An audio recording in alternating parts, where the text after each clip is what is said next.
si BBM! Ayun, ang tagal nang hindi nagtatrabaho si BBM. Na-scam tayo ni BBM. Kasama ko rin ang mga bagong bayani ng Pilipinas. Bagong bayani ba? Si Congressman Lian Leviste! Yun! Isa pang pinanggalingan ng bayani ng Pilipinas. Tahanan ng magigiting. Ang Cavite! Tahanan ng mahihirap! Yeah! Bagong bayani ba? Si Congressman Kiko Barsaga! At ito rin, bagong bayani ng Kongreso. Sila lang ang lumalaban at kinakasuhan. Congressman Lian, Congressman Kiko, at si Congressman Paulo. Bagong bayani ito. Sagutin niyo ako. Bagong bayani ba? Si Congressman Paulo Marcoleta! Ako po si Atty. Harold Respicio. Vice Mayor po ako ng Reyna Mercedes Isabela. Isa po akong Ilocano. At madalas ko pong nakakasama si Lian, si Kiko, at si Congressman Paulo Marcoleta. At nandito ako ngayon. Kasama ko kayo para manawagan sa ating Pangulo na sa wakas ay magtrabaho ka na, sir! Gusto nyo na bang magtrabaho si BBM? Gusto ko isigaw ninyo ng napakalakas. Malapit lang ang Malacanang dito. Gusto nyo na bang magtrabaho si BBM? Ayun. Ang tagal nang hindi nagtatrabaho si BBM. Na-scam tayo ni BBM.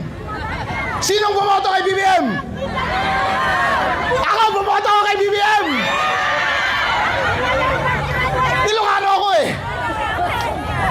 Doon sa North and Luzon. Solid North yan. Mahal namin si BBM. Pero ang pagkakamali kasi nila, akala nila, porket mahal namin si BBM, ay hindi na namin papansinin kapag hindi siya nagtatrabaho.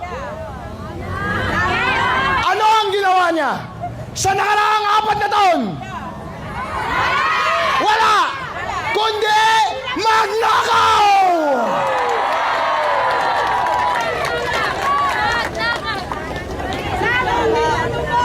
Kaya ngayon ang ating panawagan ay tanggalin na ang excise tax, tanggalin ang VAT, para sa panahon ng krisis ngayon ay maibsan naman ang ating kahirapan. Gusto nyo ba yan? BBM, pagkakataon mo na ito. Hindi pa huli ang lahat. Yung pangako mo sa amin na ibabalik mo ang karangalan ng mga Pilipino, pwede mo na ang gawin ngayon. Itigil nyo na ang pagnanakaw at simulan mo nang magtrabaho. Kung ayaw magtrabaho, bumaba! Bumaba! Bumaba!